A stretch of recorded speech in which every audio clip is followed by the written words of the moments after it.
ଅନେକ ସମୟରେ ଆମର ସମାଲୋଚକ ମାନେ ମଧ୍ୟ ଭୁଲ କରନ୍ତି ବୁଝିବା ପାଇଁ। Dama Gouda was not vulgar, ଯୁଗଟା ଭଲଗାର।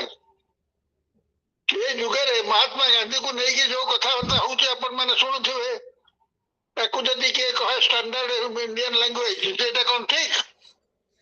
ଏଇଟା ନାଇଁ, ଏଇଟା ତେଣୁ ତାକୁ ସାଙ୍ଗେ ସାଙ୍ଗେ ଗୋଟେ ଅଶ୍ଳୀଳ ଜିନିଷକୁ ଶ୍ରେଣୀରେ ପରିଣତ କରିବା ପାଇଁ ଓଙ୍କାର ଧ୍ୱନି ଯଦି ସେଠି ଶୁଣାଗଲା, ଅଶ୍ଳୀଳତା ସ୍ଥିର ହେଇଯିବ।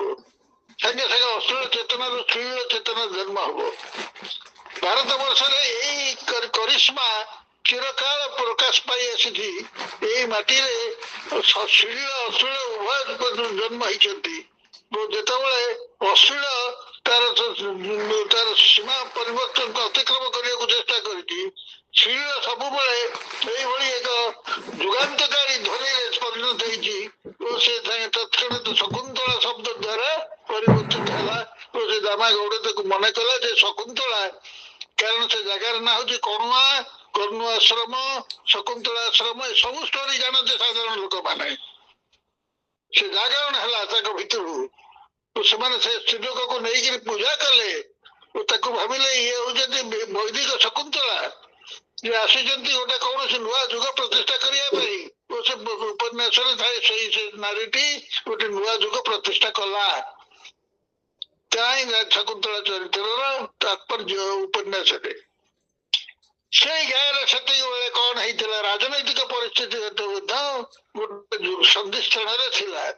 ସେତେବେଳେ କଂଗ୍ରେସ ଶାସନର ପ୍ରଥମ ଯୁଗ 1947ରେ ଭାରତ ସ୍ୱାଧୀନତା ହେଲା, ଯୋଉ ପ୍ରଥମ 1951 ମସିହାରେ ଯୋଉ ସାମ୍ବିଧାନିକ ନିର୍ବାଚନ ହେଲା, ସେଠାରେ କଂଗ୍ରେସ ପାର୍ଟି ଟିକେଟ ବାଣ୍ଟିଥିଲା ଯୋଉ ଯୋଉ ଲୋକମାନଙ୍କୁ, ସେଥିରେ ବିଭ୍ରାଟ କରିଥିଲା ଅନେକ। ସେଇ ବିଭ୍ରାଟର ପରିଣତି ହେଲା ଯେ କଣୁଆରେ ସେ ଦାମା ଗୌଡ ଜରିଆରେ ପ୍ରକାଶିତ ହଉଛି। ସେ ବିଭ୍ରାଟ ଥିଲା ଯେ କଂଗ୍ରେସ ପାର୍ଟି ଗୋଟେ ସେଇ ସ୍ଥାନୀୟ ସାହୁକାରକୁ ଟିକଟ ଦେଇଥିଲା। ଯୋଉ ସାହୁକାର ମାନେ ସେଠି ପୀଡକ ଶୋଷକ, ତାଙ୍କୁ ଟିକେଟ ଦେଲା, ଗୋଟେ ଟିକେଟ। ଯୋଉ ଟିକେଟ ଯାହା ଫଳରେ ସେଠି ଲୋକମାନଙ୍କର ଧାରଣା ହେଲା ଯେ ଗାନ୍ଧୀ, ମହାତ୍ମା ଗାନ୍ଧୀ ଯୋଉ ଆନ୍ଦୋଳନ କରିଥିଲେ କଂଗ୍ରେସ ଆନ୍ଦୋଳନ, ତାର ପରିଣତି ହଉଛି ଏଇ ଶ୍ରେଣୀର ଲୋକମାନେ ଆସିବେ ଓ ପୁନର୍ବାର ସେଇ ଉତ୍ପାତ ଆରମ୍ଭ କରିବେ। ଓ ତାଙ୍କ ମନ ଭିତରେ ଗୋଟେ ରିହ ଜାତ ହେଇଥିଲା ଓ ଏମାନଙ୍କୁ କେମିତି ଲୋପ କରାଯିବ, ଏଇ ପ୍ରକାର ଚିନ୍ତାଧାରା ତାଙ୍କ ମନରେ ଆନ୍ଦୋଳିତ ହଉଥିଲା। ଠିକ ସେତିକି ବେଳେ ଆସି ପହଞ୍ଚିଲା କମ୍ୟୁନିଜମର ବାର୍ତ୍ତା। ଯେ ପ୍ରଥମ ନକ୍ସଲ ମାନେ ସେଠି ଆସିକି ଆଡା ଜମେଇଲେ। ଗୋଟେ ମାଷ୍ଟର ପାଖକୁ, ଗୋଟେ ପ୍ରାଇମେରୀ ସ୍କୁଲ ଶିକ୍ଷକ ପାଖକୁ ଗୋଟେ ଚିଠି ଆସିଲା, ଲାଲ ସଲାମ, ମାଷ୍ଟରେ ପାଠ ପଢଉନା, ତୁମ ମୁଣ୍ଡ ଗଣ୍ଡିରେ ରହିବ ନାହିଁ, ତୁମ ମୁଣ୍ଡ କୋଉଠି ରହିବ ତମେ ନିଜେ ଜାଣିପାରିବ ନାହିଁ। ସେଇ ଚିଠି ଖଣ୍ଡିକ ଧରିକି ସେ ବିଚରା ବୁଲିଲା ସବୁଆଡେ, ପଚାରିଲା ମୋର କଣ ଏମିତି କିଏ ଲେଖୁଛି ମୋ ପାଖକୁ। ଇଏ ଗୋଟେ ଶକ୍ତି ଆସିଲା, ସେଥିରେ ଲାଲ ସଲାମ ଶବ୍ଦ ସେଇଠି ଉତ୍ପନ୍ନ ହେଲା ସେ କଣୁଆ ଗାଁରେ। ଶକୁନ୍ତଳା, ଲାଲ ସଲାମ, ତାପରେ ଇଏ ଆସିଲା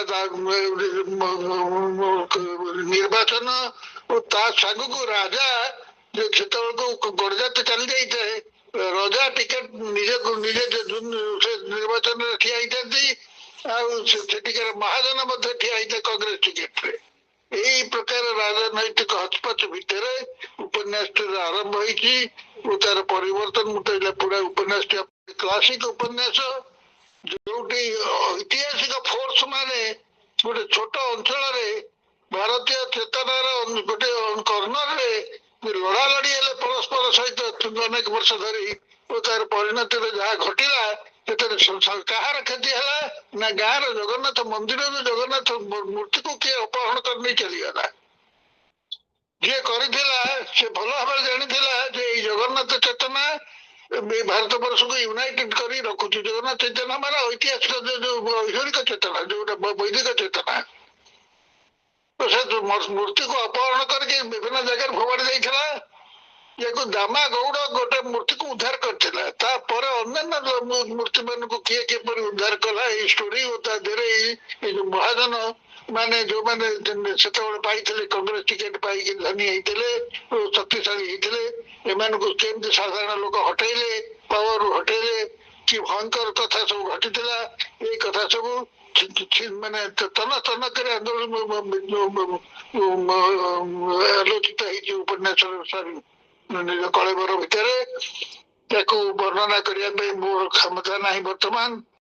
ଏଇ ୱେବିନାରକୁ ମୁଁ ଶୁଭେଚ୍ଛା ଜଣାଉଛି ଯେ ଅନ୍ୟମାନେ ଅନ୍ୟ ଆଲୋଚକ ମାନେ ଆସନ୍ତୁ ଓ ଯୋଗ ଦିଅନ୍ତୁ ଓ ଇଏକୁ ଏକ ସାର୍ଥକ ଆଲୋଚନାରେ ପରିଣତ କରନ୍ତୁ। ଏଇ ଶୁଭେଚ୍ଛା ସହିତ ମୁଁ ବିଦାୟ ନେଉଛି। ନମସ୍କାର।